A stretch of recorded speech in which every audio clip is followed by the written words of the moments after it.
3, 4.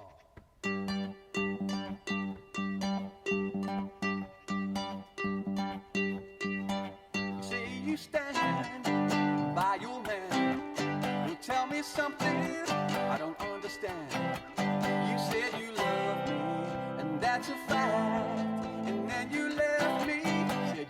Hello there, Tony Medley once again, and a nice warm welcome back to my workshop.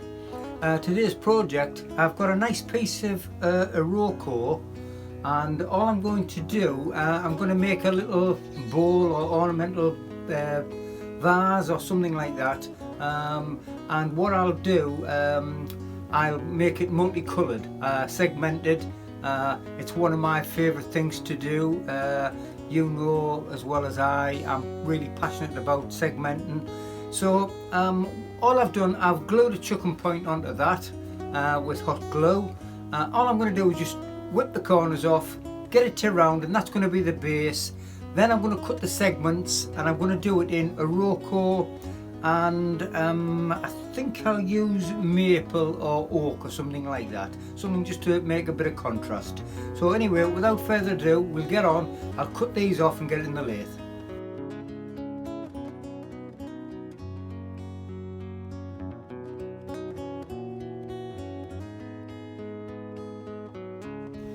Well, it's time to do the segmenting. There's a couple of important things is getting the gap just right. So you must, and I always say this, is put a wiggly line on the top and a straight line down the side. And it'll become apparent later on in the video why I do that. For my regular viewers, I'm sure you'll know why. One of the most important parts is making sure that your sled is right. And I've heard of people, and I've seen people who try to do it on a bandsaw, on a chop saw, because it's the angles, but it's so crucial to get the angle right, and you've got to use a bought triangle. This one is set for 12 segments per ring, and it's so important that you get that exactly right, and I mean just 1/1000th of an inch will turn it out. I've tried making them myself, and I can assure you it just doesn't work. Now the way that we do that is I'm going to do 12 segments per ring. So all you do in this particular case, I've just got this wrote down here, and the little base, the diameter of it is 470 millimeters.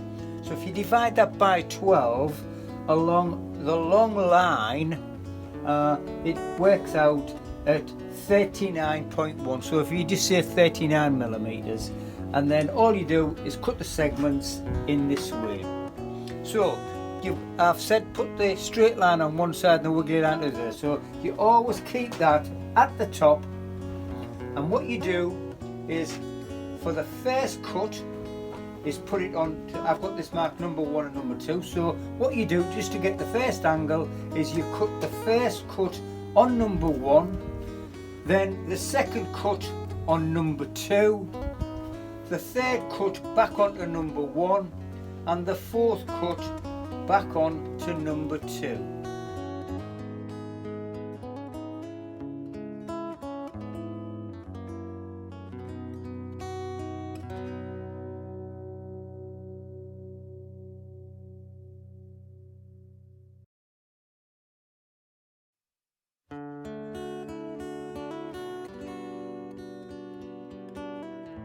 Well, I've got them all ready, and what you need to do is just clean off all of the loose ends, the fuzzies, but whatever you do, don't sand that part down.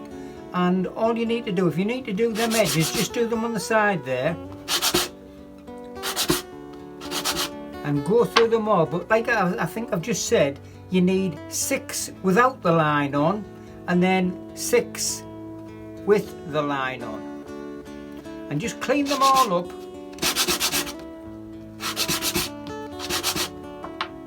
and then I'll show you how to put them together again.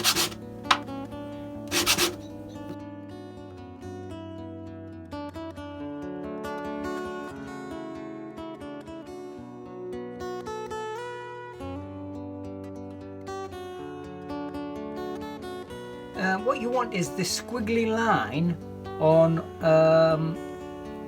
either side. Oh, sorry, the squiggly line you want on the top, and then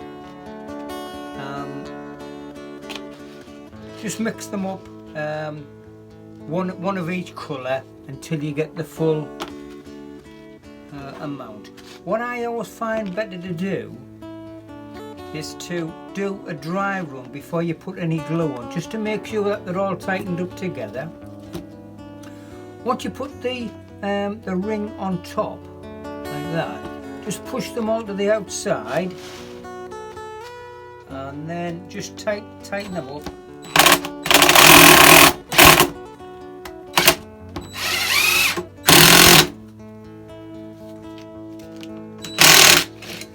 And all you're doing really is making sure that you get a perfect butt up together so that you've got no gaps whatsoever, because once you put the glue on you won't see it. So if you have a look there, you'll see better on the outside. I can assure you that there is no gaps whatsoever in them.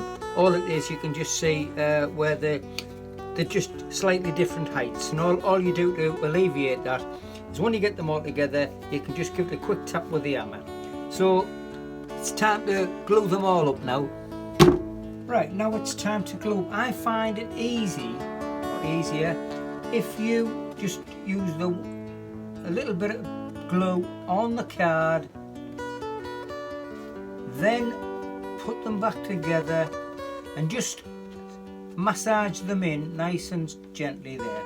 And all you're doing, say on this occasion, you're using a piece of maple on each time, and enough glue so that it will go on. But don't forget to massage it in.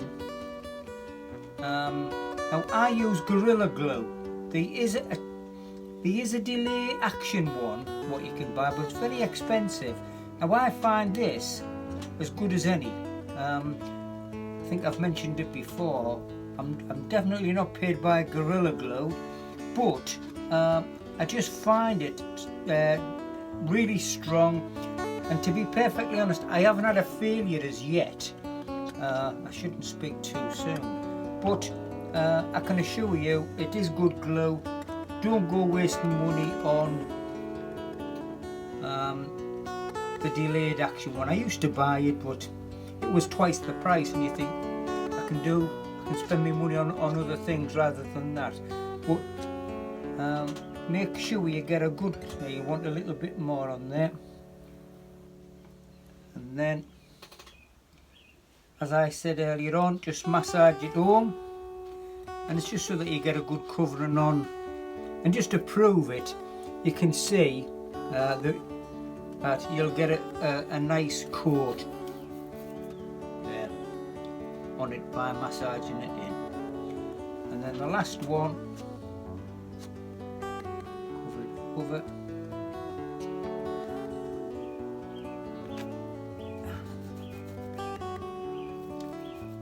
I find if you use, once you've put your ring on, if you use a little bit of cling film, it's so much easier than cleaning up, or especially because it will just ruin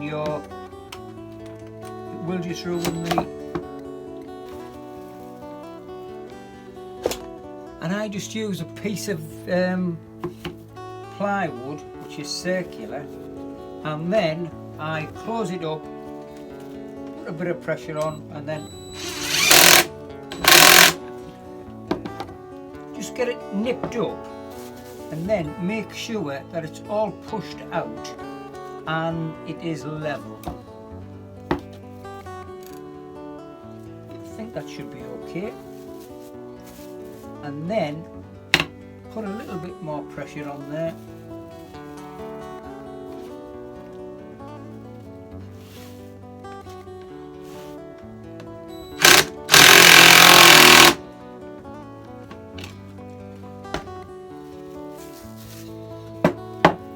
And there we have one perfectly formed ring. Well, I've been a busy boy, and all I've done, I've made 13, I think, of these. So once you've got them done and you get them glued up, you can see they have to be a perfect fit. And with that sled that I've got, and as long as you use the proper triangle, because all you're doing is replicating the angle onto the piece of wood, you will get nice, even triangles or angles, whichever you want to call them, and they will fit together. Obviously that one's for the top to match the bottom, and as I say, as long as you use the correct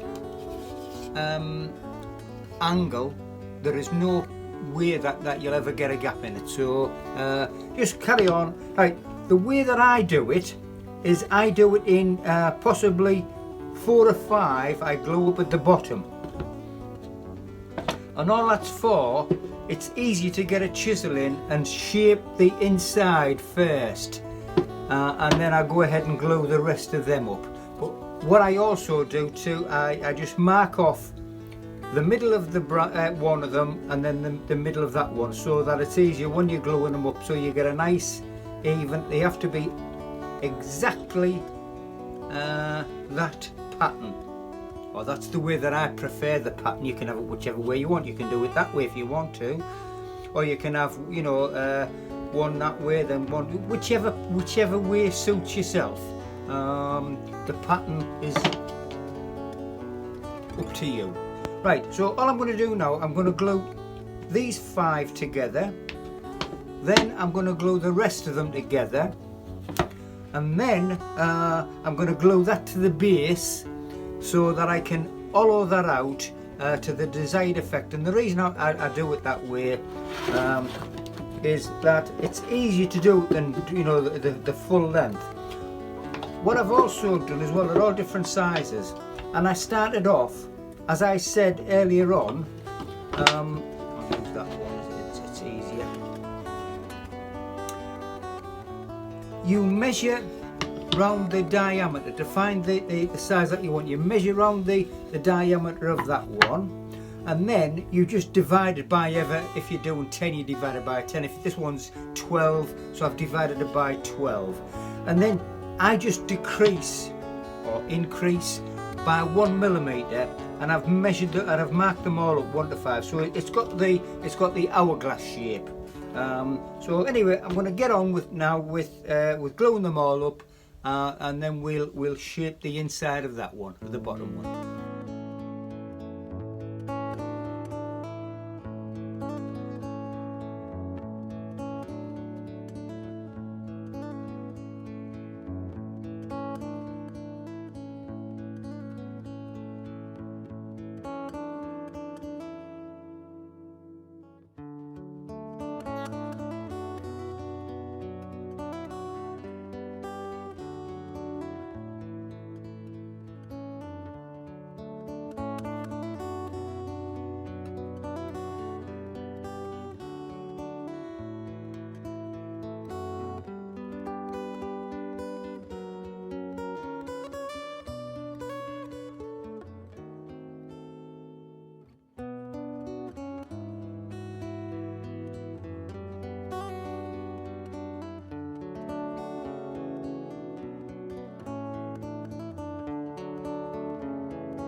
I've now got the 5 rings glued onto the base, and what I'm going to do now is just shape the inside and get it to the shape that I require, and a little bit from here, then we will glue the other part of the vase on.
Well, I've got it roughly shaped out and I've got it reasonably smooth inside and I've got it sanded down. I've got it reasonably thick, which I will take a little bit more off from here and a little bit, possibly a little bit more inside. But what I'm going to do now is just glue it on, and the reason I've left it thick is so that the glue can adhere to it. You don't want it too thin. And when you, another little tip is when you're doing the body of it, the top of the body, you don't want it less than 12 millimeters, and the reason I say that, you've only got that little bit of glue on it, so that's what's holding it in part. So try not to go too thin with it.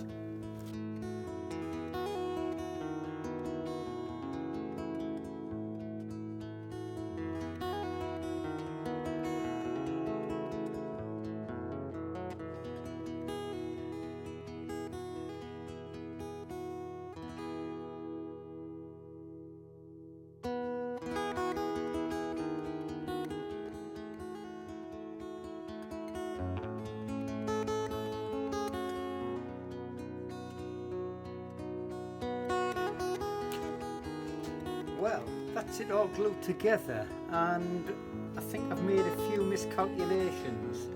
I'm going to have to, what I was really looking for was a nice hourglass shaped, you know, going in but further up here and then back out. I think I'm going to have to change my mind because obviously the calculations I made on these are different to what was in my mind. So I think what I'm going to have to do is make a slightly curved shape here from this point here where I've glued on. So I'll clean the inside up, get it running through, clean that side up, and then obviously we'll get it cleaned up. But the segmenting is looks starting to look well.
To the shape, I'm reasonably pleased with it. So all I'm going to do now is just go over it with a negative rake scraper, and then obviously sand it down and then put some sealer on and finish.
there's another one done, and I must say I'm over the moon with it. I'm not so sure about the base, whether it's too thick or not, but I've showed it to my wife and she absolutely adores it. To be perfectly honest, I think that's, although I'm really good, I was going to say excellent, but no, I'm really good at segmenting, and I think that is segmenting at its best. There's not a gap in it, really, I don't know whether you can see in there, really nice tight joints, as always. Got my logo in the bottom, so yes, all in all I am over the moon. And again, I was going to put the decoration of a zip or a lace up. My favourite's the lace up, but I've been talked out of it. So all in all, yes, another nice little vase. I get some ornamental flowers to go in there and it should go well. So anyway, really enjoyed that. Hope you enjoyed it as well. If you did, please give me the thumbs up. Secondly, please subscribe, and all I can say is I will catch up with you on the next video. Thanks for watching now. Bye.